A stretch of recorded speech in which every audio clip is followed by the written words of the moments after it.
Raghav, What's up? finally, I get you. What do you mean finally? Finally, I get you. You asked me once and I came. Darling, I'm telling you something. I wanted to do an TV interview with you for quite a while, but you know, you're never in town. When I'm in town, but the first time you asked me that I was in town, I came. You did come, and I'm It's 'cause very. I love you guys. And you know what the great thing is that you and Anoki go back years. I know. mean, we did. It's good, but it's like. It's. Then you think, oh man. We're past the 7-year itch, so we're cool. Yeah, it's been almost 9 years now that we've known each other. Is that fair? I think that's a fair thing to say. We're You still approaching a look as decade. young as you ever did then. Well, that's not true. That absolutely is a lie. is true. But you do. You're a sweetheart. Well, this is an ass-kissing session now, isn't it? Now that we've done the ass-kissing part of things, I want to talk about, you know, going way back to the beginning of your career. Well, don't say way back, man. You're really making this 10 sound. years is way back in well, it is. It's 10 pop years now. culture, right? It is. Yeah, it's forever. So you're considered a legend, whether you want to be considered one or not. No, I want to be current still. But no, 10 years. I'm proud of that. Yeah, I mean, babe, it's been 10 years. You've had 3 fabulous albums. All 3 of them have been completely different from each other. Yeah. I'm sure they've been indicative of the various, phases of your life. I want to write the kind of songs that I've grown up loving. Right. And most of those songs ended up on Storyteller. Absolutely, and that was just such a tremendous, just such a tremendous worldwide success. I don't think anyone knew what was going to happen until that album came out and just blew up all over the place. And what was it, 1.6 million that you sold? Yeah, something like that. But the real cool thing is that we caught the tail end of when people gave a rat's ass about albums. Right. And everyone now is like, oh, there's no great albums out. There's tons of great albums. The problem is that labels cut corners on the album because you can sell 1 million singles. That means you're probably going to sell about 10,000 albums. Right. And it just doesn't, the business doesn't make sense anymore. And so unless you're doing everything in-house or you are an established artist or you have the kind of support that I had, yeah. I mean, I was really supported by my label. And I knew that if my next song wasn't a hit or the song after that wasn't a hit, they were going to trust in my fans and in my musical ability to still plug the album. And luckily we had hits. Now that doesn't happen anymore. You're only as good as your last record. And if your last record wasn't a hit or it didn't make money, you are irrelevant. And so the game has changed a little bit. I wish it hadn't, because those of us who are independent have added pressure on us now. Right. And there's only a select few artists that get that kind of support, and they deserve it. But that doesn't mean there's not another level of artist that doesn't deserve that support to have that opportunity. And that is missing in our world right now. It has a lot to do with technology, right? I mean, technology has completely obliterated the album selling business. I mean, you can't survive as an artist no matter how talented you are, whether you sing, you're a songwriter, you produce, and you do all the things you do, unless you go on tour, unless you do all the other things that are really what are making the money today. I mean, you look at the big artists out there, without a tour, they don't make money.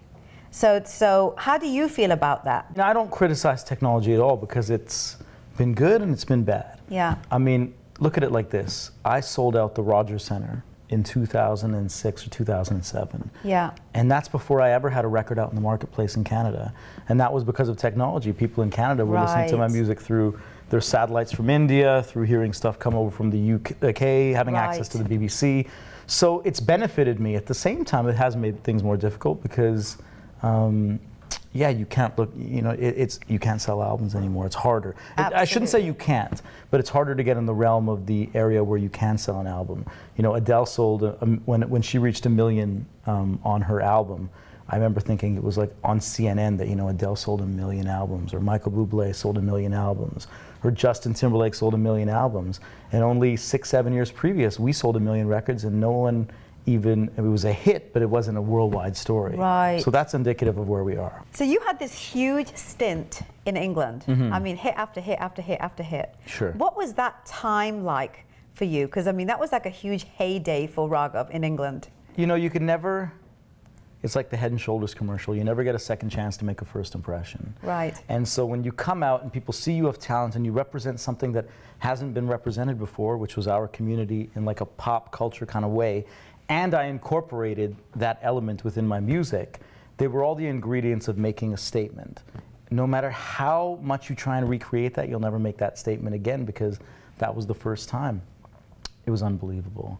I mean, sometimes I look back on it and I try and remember it more, because it's such a fuzzy memory now, because we were doing 20 things in a day. Yeah. It seemed like we were working 28 hours a day, and we had the energy to do it. Yes. And it was a lot of fun. And sometimes I sit and I go through my boarding passes of all the traveling I was doing at that time. Wow, so and I still do a lot now. You've been keeping them I kept most of them. Wow. And I'm like, did I go to that country? I can't even remember that. So, and the same is true now. Like, it's still going on. Yes. It's not as in the mainstream public eye as it was at the beginning. You write your own songs, you produce, you've got such an incredible voice. There's so much depth and just variety in your singing, and a voice that carries through so many emotions, which I think is why you've got such a huge female following as well. I mean, the women love your voice, darling. Well, I think that there's some, I appreciate that, thank you. I think there's something to be said for me, great songs always have an emotional connectability. I'm a little bit of an obsessive person, so if I fall in love with a song, I will listen to it a million times. Yeah. And there's very few songs I can think of in the last year: Thrift Shop by Macklemore, Ho Hey by the Lumineers, Arzian, the Delhi 6 soundtrack a couple of years ago that AR did. Yes. Songs that really move me, that I say, I want to listen to this over and over and over again. So my goal, as it's always been and always will be, is to create a piece of art that lasts 3 to 4 minutes that people just obsess over. And well, you had that with Angel Eyes. Yeah, I've been lucky. I've had a couple of moments like that in my career. A number of those incredible songs that you'll always Angel Eyes is that record for me that, like, it's the synonymous with your name record. And I'm so happy about that. Yeah. You know, a lot of people in the industry say, oh, well, isn't there pressure to live up to that? Or that was a few years ago. And I'm like, are you crazy? Like, how many people have those kind of moments in their lives that... Period, like, right? if I died today, people would say, oh yeah, sang Angel Eyes. Like, yeah. I had that moment, and, you know, I came out of the suburbs of Calgary, and I've accomplished that, and I've been very lucky along the way. And your albums haven't come out kind of like, you know, every couple of years. There's been kind of, you know, gaps, and I know that those gaps have been very particular gaps for you to, you know, get your head around what the next album is going to be. And all of your albums have been really, really different. Yeah. Talk to me about the transition between all three of them. Well, I mean, Storyteller, I had 24 years to make, is how I look at it, you know? Like, those were songs I was dreaming that moment in my whole life. And then all of a sudden, I was at a label. The industry completely collapsed. V2, my label, went into administration. And I felt like I had to give my fans another record. And I didn't want it to be, everyone was like, okay, well, let's ditch the Indian thing. Yeah. And that was said out loud by most people around me. Yeah. You got to forget being Indian, because being Indian is not cool anymore. It was cool from 05 till 07, and you're putting out an album out in 08, and being brown is not cool. So they were like, maybe you want to change your name, maybe you want to, like, you still want to engage your fan base, but you definitely don't want to promote the fact that you're Indian. How did you feel about that? I couldn't do that. Yeah. I thought it was an abhorrent thing to do, and I felt like so much of me, like, I fought keeping my actual name when my first album came out, and proved a lot of people wrong, because as much as it's a hard name to pronounce, and people said, well, it's not very stage friendly, it's given me a uniqueness in the world. Exactly. There's only one Raghav out there, darling. Well, there's probably lots, but the thing is that, you know, only one that's got to where you have, well, and it's a memorable name, and from talent and the name itself. Well, thank you. And then in 2008, I thought, well, I can't do that. Yes. So that was an album that I really struggled with. So many people tell me that, you know, they put an album out without the support of a label, without kind of like that support system you need to get the word out. Why do artists do that? Why did you? I couldn't get a deal. Right. I mean, none of us could. So why do it? Because the music's important. Right. And it's not always, it's not about the business, it's about the music, right? Well, it's about reminding your fans that you're still there with them and for them. Sure, and also about growing as an artist, and you only do that when you put down material. Right. And you allow it to succeed, or you allow it to fail. And that was like right around when YouTube was becoming big, like everything was changing. Yes. And then I decided, you know what, I'm I'm not going to be in the UK anymore. I miss being at home. I'm going to come back to Canada. I'm going to take on a new challenge. It's going to be difficult because nobody knows who I am in the mainstream. At the same time, I can kind of reinvent myself and make a completely different record. Absolutely. And not have the pressure of living up to a sound or living up to a standard of sound that people expect from me. I can just go back and reinvent myself. And the Phoenix, I feel, was that. It was a reinvention of that sound, way deeper into my R&B roots. Got to work with producers, like Labyrinth, who I think is a musical genius. Yes. Jim Beans, who I did Fire with, but we did another song on the album called Love, which I think is an amazing record. So I'm really proud of that album. So you're right, they are really different, various stages of my life. And I think the next album will be the same, although I'm not as focused now after the Phoenix on making an album. I would maybe put out an EP, but I feel like I can do shorter stints of small EPs and they can have more distinct sounds than feeling like I need to make a studio album. So you've done the Indian, pop album. You've done, the mainstream thing as well. You can really flip to either industry. Where's your heart taking you now? I want to have another single out now, and I don't force it because I haven't found the right song yet, but I do want to hearken to my Indian side a little bit. In terms of, I want a single in the mainstream. I felt like Canada accepted me with Fire. Yes. And I love that song. It's about feeling good. Absolutely. And I needed to feel good at the time I wrote it, and I think it makes people feel good. Yeah. But now I think at pop there's a deeper statement that I want to make in Canada and take that to the States. And that may involve an Indian element because it's just such a big part of who I am. Yeah. And I think that's what makes me unique. But it has to be great. It has to be different than how we've done it in the past. Yes. One problem we have as people who fuse together our culture in the West is that if we nail it and we hit it right, within 3 months there's 10 jerks that have badly copied it in India, put them out in terrible Bollywood movies, copied the sound, and bastardized our idea. Right. So I feel like it needs to be so good that I want to step out with it again, that people will recognize this as a new sound. Like you're saying, it's about the quality at which you do it, the authenticity with which you do it. Right, and I think that even the first time I say this about the Indian film industry, the word copyright there means they have the right to copy your stuff. So when I do it, I want to be careful and I want to do it with some real impact, and maybe that's putting out a record in the States. Yeah. Because if I put it out in Canada, unfortunately, as much as I would like it to be, it's not a big enough territory that the whole world gets to hear it and recognizes you for it. Absolutely. Because then when it's inherited and put into a Bollywood film, they'll think, oh, they did that. And that's something that, is very important to me, is people know that this is my sound. It's interesting that you say that the States is probably, where you're going to just kind of morph the next phase of your career. And it's interesting you say that because, Jay Sean from England, he did the same thing, went to the States and just did really well for himself. And Priyanka, of course, is trying to create her sound. And again, States is kind of like the market. But no one's really had just the sustainability from our community. And it's got nothing to do with talent, because all of you are tremendously talented. You've all got great teams of people behind you. Why do you think, in your opinion, have not our people just gotten the sustainability as musical artists in the States? What do you think it could be? I think it actually has a lot to do with the music. I think that it's very difficult to have a hit. But when you have one hit, it's about what you do after that. Right. And after that, and after that. And I think if you got a big record and your next 5 records are not as good, then there is some responsibility to be taken there. And that's happened to all of us. Yes. But I believe that any one of the artists you mentioned, whether it's Priyanka or Jay or myself, I believe if the music's good enough, they'll all have a hit, or I'll have one.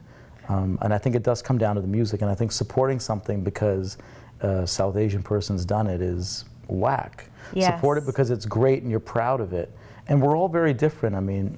I think Priyanka's she's finding her musical form. I don't think, she's been, obviously hasn't been doing this for decades or whatever. So she's finding it, and she's someone who's extremely marketable, terribly attractive. Absolutely. And she loves music, so hopefully she finds her way. I'm not sure she's found it yet. Yeah. And I think Jay's someone who's supremely talented, but is not necessarily keen to fly the flag for South Asians, because he's been, you know, very single-minded in his ability and want for the kind of music he makes, and he should do that. Okay. Yeah. Well, it's great. Yeah. And that's where he's always found the most success, and he will. Absolutely. I think for me it's a little different, because I've always felt the importance to not be culturally ambiguous about my music, to really expose it and make it part of who I am. And the first and foremost way I could do that is my name. Yes. Is saying I am that. Yes. And so everyone has a different way of doing it, and I think everyone lands on their feet and has their moment at some point.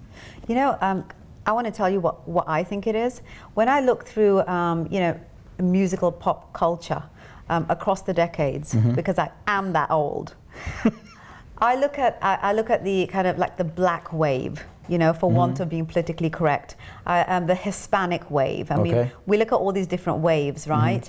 Somehow those waves have turned into some sort of sustainability, because those industries truly do exist. Well, you're right, they exist. Right? But there's also an abundance of talent. That's what I was going to say. It's a severe disappointment to me that after Jay had a bunch of top 10s in the UK, and then I had a bunch of top 10s in the UK. Yes. It's been nobody there. Yes, and people always say, well, there's so many artists, and I'm saying, where? There aren't. Yeah, there's not a lot of artists. There's not a lot of artists that really live in both those worlds. Yeah, absolutely. And just putting a tumbi or a dhol on a track does not make it Indian. It's a feeling. You have to make it emotionally connectable to people, and I haven't heard a lot of that stuff. So it seems like that kind of line, the artists that straddle that, there's not a lot of them. And in the Hispanic community and in the African American community, those years that we're talking about, I mean, the African Americans invented rock and roll. It came out of their churches. Yes. The Hispanics had their own sound, you know, that came out of their homes and their churches and their community. But we have a great sound. I mean, this is centuries, you know, old, very diverse musical culture that we have. Sure. And it needs to happen.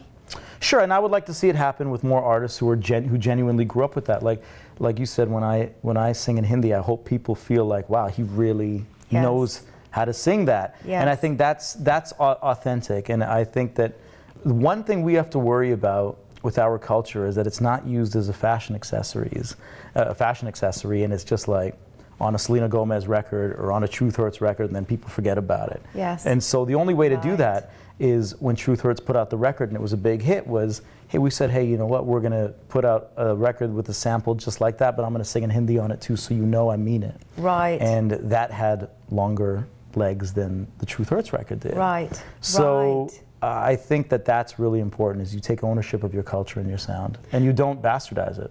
So do you think that perhaps there needs to be a lot more support from the powers that be in the music industry as well? I mean, you just gave a couple of prime examples there. You know, there have been very successful hits out there that have had that little bit of a South Asian bend to them. Truth Hurts. There was also Punjabi MC who got Jay-Z to rap. You know, so there've been, you know, those little, you know, milestones where our music has gotten out there in a big way.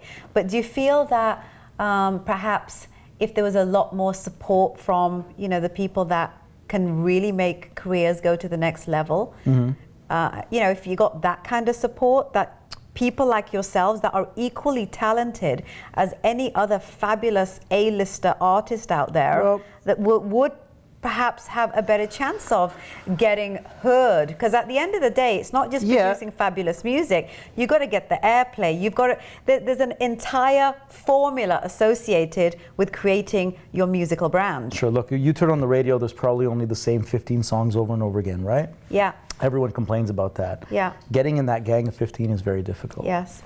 And it costs a lot of money. It costs a lot of money. Well, it costs a lot of money, but the best surefire way to do that is to just be better than everybody. And that's hard. I always tell people, turn on your radio, you're gonna hear the same 15 songs over and over again. How do you get into that gang of 15? It's very difficult. You know, I just put out a record in Canada completely on my Jack Jones. I paid for it myself. I wrote it myself. I co-produced it with Jim Beans. Yeah. I released it on my own label. There's no major involved. I had no distribution. Although people did want to sign the record. But I wanted to see what it was like to put out a record completely, not just kind of independent. Yes. Every single step of the way, it's all about you. And it's done really well for me. And Woohoo, you know, broke into the top 20 here in Canada, and I'm really Yes. proud of that. But so it is possible. Yes. So how did I get on there? You know what I think? I think the music was just good enough that people couldn't deny it. Right. And they gave it that shot. Now, if I was signed to a major label, might it have given it that extra bump? Might they have been able to make those calls? Absolutely. And Yeah. you know, I do need that. Yes. And I look forward to, you know, I've been here all week meeting with people that want to give me that opportunity. And with the right record, we can have that marriage. Absolutely. But you need to have a great piece of music. And people always say to me, well, don't you feel great that you're the only one that does this, or there's only a couple of you guys? I say no, because if there was 20 of us, when I went away, the scene would be vibrant, they would be having gigs every weekend, we'd be touring all around the world, and then it would be my turn when I came out with a record. Right. There would be a friendly rivalry to make better and better and better music. I would be inspired by those people, and eventually the powers that be, the top 5 guys in the industry, would look down and say, hey, these guys are like, they're running their own thing. Yes, but how did that die? It died because there was a gap. There's a gap. There's Right. nobody there doing it. Right. And again, I hearken back to, we were putting out records every couple of months for 2 or 3 years. We were always there. As soon as the Rishi Rich project and Raghav decided to stop putting out records there and to take a break and to go back in the studio and make new records, no one really took over. Right. Maybe there was instances where they could have given artists more of an opportunity, but you have to make yourself undeniable. The times in my career that I've had lulls, Yeah. or I've had failures, Yeah. my music hasn't been as good. And while, you know, so I can't argue that people didn't help me. It's very difficult, but it just, you know, it just wasn't as good. And that happens as an artist too, and you should be allowed to do that. But if there's only 2 or 3 people running the mainstream portion of that scene, Yes. then it's a lot of pressure and it is going to fail. But you know, sometimes you can't even blame these artists because it is that hard to break it in the mainstream. You know, you're one of very few South Asians that actually has, right? And for as long as you have. But so you almost can't blame them, because if this is their bread and butter, going to India does make more economical sense, because that's where all of them have gone, right? But what great art has ever come out of making your artistic decisions on the comfort of your life, especially when you're finding your sound? And I don't think, you know, and if that's what you want to do, then that's great. There's all sorts of wonderful ways to make money in this business. Yes. But there's not a lot of ways to make history in this business. Right. So I want to make history, and if it means I starve, and there have been parts of my life where I've starved. Yes. Pre-success, post-success, and there have been parts of my life where I've thrived. You know, when people may have thought, hey, he's really gone away, I was making more money than I'd ever had. Wow. So to me, that all comes. Right. But if you make history, that'll happen. Absolutely. And so I look at the artists I look up to from the past, and even artists in the present, one's younger than me, one's older than me, they're making history. I bet you if you look back at the first magazine article we did, you would have said, hey, who's your dream collaboration? Because you were getting to know me. Yes. I would have said, A.R. Rahman. Yes. He's always been my fantasy collaboration. And so for the last 2 years, we've been working very closely together on a bunch of Bollywood stuff. Ishq Shava, people have heard. Yes. I have a new song out in a film called Kuch Dayan. Okay. A song called Aya Khwab Ka Mausam. And we're doing a Disney movie together, and I'm helping on a DreamWorks project together. And it's unbelievable. Every couple of months, I spend a few weeks with A.R. Rahman. It's like I have to pinch myself. So what does he say to you is the reason why he likes working with you? Well, you'd have to ask A.R. that. Because, you know, he's a particular artist. He works with people who are, like you mentioned, true artists. It's about the art. You are that person. I feel that that's definitely one of the reasons, apart from the fact that you are incredibly talented, darling. Well, thank you again. And I think you'd have to ask A.R. that question. I know that we have a great friendship. I've learned a ton from him, and I'd like to think that maybe he might even have learned a couple of things from me. And we have a lot of fun in the studio. You know, with his life, I mean, it is unbelievably hectic. And, you know, any given day in the studio, the top 5 musicians in the world will be in and out. And I think it's about having fun making music for him. And we have a lot of fun, and he allows me to. It's funny, I've worked with producers who are much less substantially talented than A.R. Rahman, whose egos are astronomically bigger. Yes. And he's just like, what do you think? What ideas do you have? Hey, become a composer on this. He takes no ownership of the art. He allows me to do what I want. And and it's like, you know, it's like he's allowed me to coach the team when it comes to and he doesn't get in the way. He gives me some autonomy with the record. and then you obviously want to follow him because he's a genius. And I don't use that word very often. You know, we often flit about that word like, this person's a media genius, this person's a... No. There's very few geniuses at what they do, and A.R. Rahman is one of them. Is definitely one of them. Talk to me about tomorrow, future, 5 years, 10 years. What do you want to do? Because you've worked on both sides of the Atlantic. You've collaborated with people who are incredibly talented, like A.R. Rahman, Cardinal Official, I mean, and everyone in between, right? Yeah. You could do anything, you could go anywhere. That must be difficult because you've really, clearly you're an artist because you've really dabbled in all kinds of genres of music, collaborative efforts, East, West, you name it, different languages. How do you make sense as to where you want to go next? Because you've done so much already. Well, I don't think I've dabbled in anything. I think that I really dove in everything that I've done. Correction. And so, no, I'm not correcting you.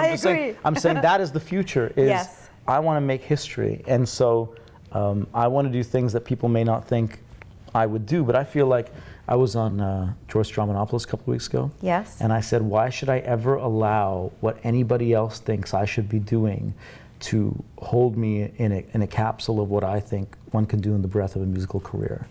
Like, I want to do whatever I want. I'm in a country and western band right now, and we're gonna put out a country song. At the same time, my next single's with Afrojack, and I'm doing a lot of stuff with AR. I plan on being, I plan on having an extensive Bollywood career now, which a couple of years ago, everyone said, do you want to do Bollywood? I said, not really. Yeah. But now it's something I want to do because I'm doing it with my hero. Right. I'm doing it with AR. I'm not doing it with just any old whatever. Right. So I expect more in those areas. I want to be more prolific. As the industry was changing, I found it difficult to reach my fans and difficult to put out music, and now I want to put out more music. Wow, you said it all, darling. I'm excited about just this next phase. You got to come back. You got to tell us. You got to tell us more about what you got going on before it happens, so we can just get the word out there. Because we are massive Raghav fans. You know that from the get-go. We've always, along our journey, Raghav's always been there somewhere. You know that. Well, I appreciate that. You're one of the few men that we've ever put on the cover of Anoki. Well, I'm sorry to have done that to your fans.